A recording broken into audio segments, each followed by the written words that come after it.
বাপ আপনাকেও বলছি, আমি নিজেকেও বলছি, রাসূল সাল্লাল্লাহু আলাইহি ওয়াসাল্লাম ওই কবরের সম্পর্কে একখানা হাদিস বলেছেন, ইন্নাল কবরা ইয়াকুলু কুল্লা ইয়াউম, নিশ্চয় কবর প্রত্যেক দিন ডেকে ডেকে বলে, প্রত্যেকের কবর প্রত্যেককে ডেকে ডেকে বলে।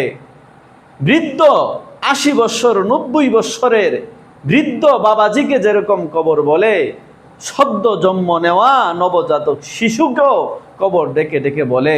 আমি হইলাম প্রবাসের ঘর, একাকিত্বের ঘর, এখানে কাউকে পাইবা না। সামনে পিছনে ডানে বামে আপনজন বলতে কাউকে পাইবা না। বাবা পাইবা না, মা পাইবা না, বোন ভাই পাইবা না, আত্মীয় স্বজন কাউকে পাইবা না, বন্ধু বান্ধব স্ত্রী সন্তান কাউকে সেখানে পাইবা না। কবর বলে আনা বাইতুল ওয়াহদা, আমি নির্জনতার ঘর, আমি নির্জনতার ঘর। মাটির উপরে যত সুরগুলো আছে, হট্টগুলো আছে, আলো বাতাস চাঁদ সূর্য যত কিছু আছে, এর কিছুই তুমি এই মাটির নিচে কবরে পাইবা না। কবর বলে আনা বাইতুত তুরাব, আমি হইলাম মাটির ঘর। বাপ দোস্ত, একটু চিন্তা করে দেখেন, আজকে আমি আপনি মাটিতে সইতে পারি না। আমি আপনি খাতা বিছাইয়া চুকিতে খাটে জাজিমে তারপরে সয়, এছাড়া আমি সইতে পারি না। আমার ঘুম হয় না, আপনার ঘুম হয় না, কেন? মাটির সেই শক্ত আপনি সইতে পারেন না। বাপ চিন্তা করেন, ওই পরকালে কবরের মধ্যে আপনাকে আমাকে সেই মাটির ঘরে সইতে হবে। কবর বলে প্রত্যেক দিন আনা বাইতু দুধ, আমি হইলাম পোকামাকড়ের ঘর। আমি আমার ঘরে যখন আসবা, এই ঘরে তোমাকে চতুর্দিক থেকে পোকামাকড় সাপ বিচ্ছু তোমাকে ঘিরে ধরবে। কবর যেন বলে, আল্লাহর বান্দা, তুমি একটা মশা তোমার কানের পাশ দিয়ে গেলে, মশার গুনগুনানিতে তোমার ঘুম ভেঙে যায়।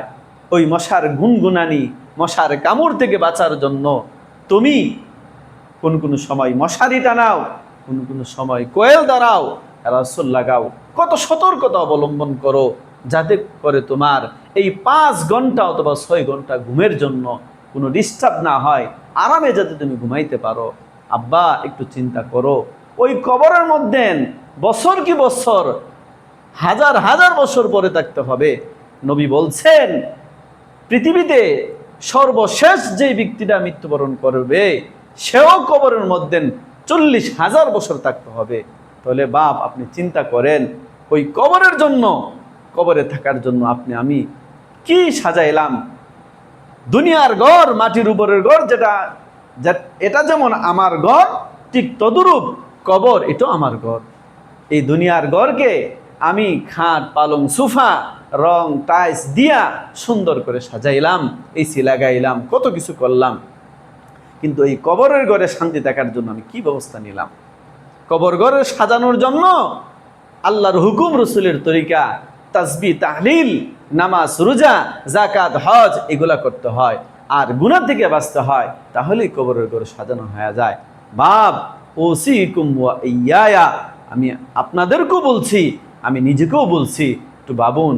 আজকে হইতে পারে আমিও এখন সইতে পারি কবরে, আপনিও সইতে পারেন। কি অবস্থা হবে সেই কবরে? মাটির ঘর, একাকিত্বের ঘর, পোকামাকড়ের ঘর, নির্জনতার ঘর, কি অবস্থা হবে?